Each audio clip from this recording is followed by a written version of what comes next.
마태복음 22장 37절부터 40절 같이 읽겠습니다.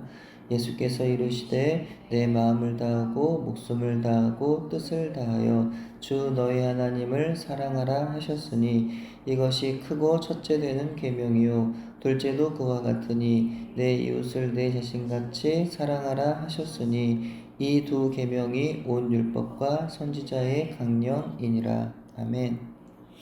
오늘 단원을 여는 교재의 메시지는 성도가 사랑하지 못하고 용서하지 못하는 것이 얼마나 큰 문제인지 가르치는 것으로 부끄럽지만 저에게도 찔림을 주는 말씀입니다. 요즘 교회에서의 분위기라는 것이 강단에서 설교하는 목사가 저는 십자가 복음을 믿지 않습니다 라고 말하면 난리가 나지만 저는 사랑하는 게 어렵습니다.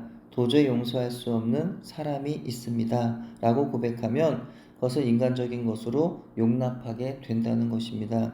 저는 공동체 안에서 서로 용서하지 못해서 마음의 앙금을 지우지 못하시는 분들을 볼 때 안타까워하면서도 왜 저러실까 싶었던 때가 있었습니다. 아무리 저한테 함부로 했던 사람이라도 시간이 흐르면 그 사람을 아주 극진히 사랑하는 것까지는 아니더라도 여전히 미워하여 용서하지 못할 것은 없었기 때문입니다. 하지만 저 역시도 제가 감당할 수 있는 한계점 이상의 고통을 저에게 안겨준 사람에 대해서 용서라는 단어를 떠올리는 것이 옳은지에 대한 판단이 서지 않았던 때가 있었습니다. 사실 진짜 용서라면 100% 깨끗이 용서하고 그를 위해 사랑으로 기도할 수 있어야 용서라고 한다면 저는 용서하지 못하는 것도 같았기 때문입니다. 이런 얘기를 할 때마다 성도들은 저에게 목사님은 왜 과거의 그 일에서 벗어나지 못하는지 모르겠다는 반응인 것 같지만 생각해보면 저 역시 이전에는 용서하지 못하시는 분들 앞에서 똑같은 반응을 보였던 사람이었습니다. 저 역시도 그런 분들을 보면서 왜 저러실까 생각했는데 나중에 그런 일을 겪어보니 저도 어느 정도는 그분들의 모습을 하고 있더라는 거죠. 정말 겪어보지 않고는 쉽게 말할 수 없는 것이라는 것을 새삼 알게 되는데요.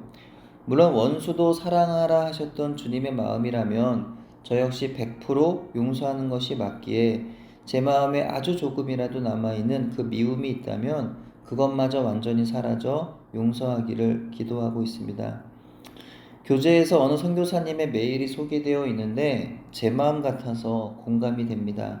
메일의 내용은 다음과 같습니다. 저를 위해서 기도 좀 많이 해주시기를 바랍니다. 특별히 모든 사람을 더욱 깊이 사랑할 수 있도록 기도해 주시기 바랍니다. 제가 사역하는 이곳에는 어려운 일, 힘겨운 상황이 많이 생깁니다. 그런 일들 뒤에는 덫에 걸려 나무에 매달린 짐승을 잡아먹지 못해 안달하며 나무 밑을 어슬렁거리는 큰 짐승처럼 저를 괴롭히는 사람이 많습니다. 제가 저들을 미워하지 않는 정도의 믿음은 얻었습니다. 제겐 저들을 미워할 시간도 없을 뿐더러 그럴 마음이 생기지도 않습니다. 오히려 저들을 긍휼히 여기고 격려하고자 마음이 앞섭니다. 그러나 더 너그럽게, 더 다정하게, 더 부드럽게 저들을 품어주고 격려해주지 못하는 저를 발견하게 됩니다. 정말 큰 사랑, 무엇이든 녹여낼 수 있는 농익은 사랑을 가질 수 있도록 기도를 부탁드립니다. 제가 참 마음이 괴롭습니다. 예수님의 제자의 가장 큰 특징은 사랑입니다. 하나님을 사랑하고 다른 사람들을 사랑하는 것이죠. 하나님을 사랑하되 목숨을 다하여 사랑하고 다른 사람을 사랑하되 자신과 같이 사랑하는 겁니다.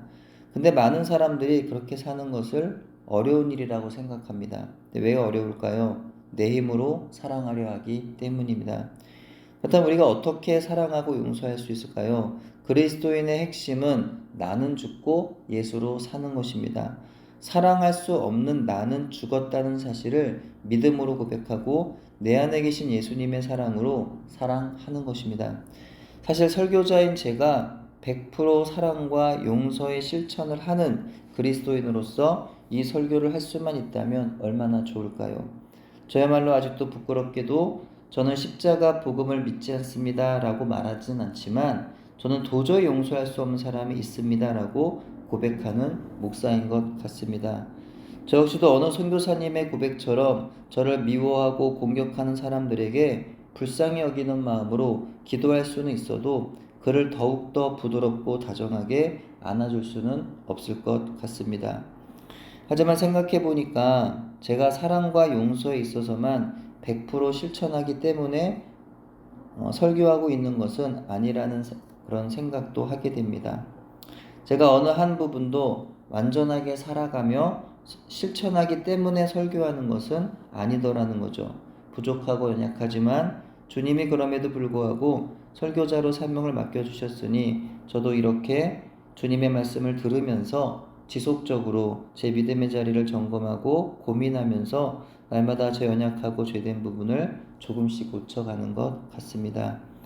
그 선교사님의 고백처럼 여러분도 저를 위해 기도해 주셨으면 좋겠습니다. 예수님의 사랑을 닮은 예수님의 종이 될 수 있기를 말이죠.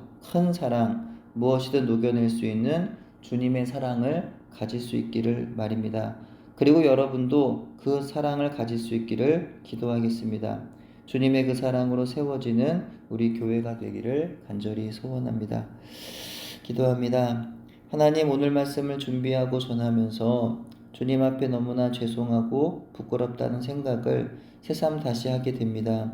주님은 우리를 위해 십자가 달리시면서 주님을 향해 조롱하고 침을 뱉고 채찍을 가하고 못을 박았던 무리들을 위해 용서하시며 사랑으로 기도하셨는데, 그리고 마치 그들처럼 주님을 다시 못 박는 것과 같은 불순종과 불신앙의 길 위에서 죄를 범했던 우리도 용서하여 주셨는데 왜 우리는 그렇게도 사랑하지 못하고 용서하지 못하는 걸까요? 주님, 우리를 불쌍히 여겨 주시옵소서. 내 안에 사랑하지 못하는 나는 죽고 내 안에 십자가의 크신 예수 그리스도의 사랑으로 형제와 이웃을 사랑할 수 있게 도와 주옵소서. 예수님 이름으로 기도합니다. 아멘.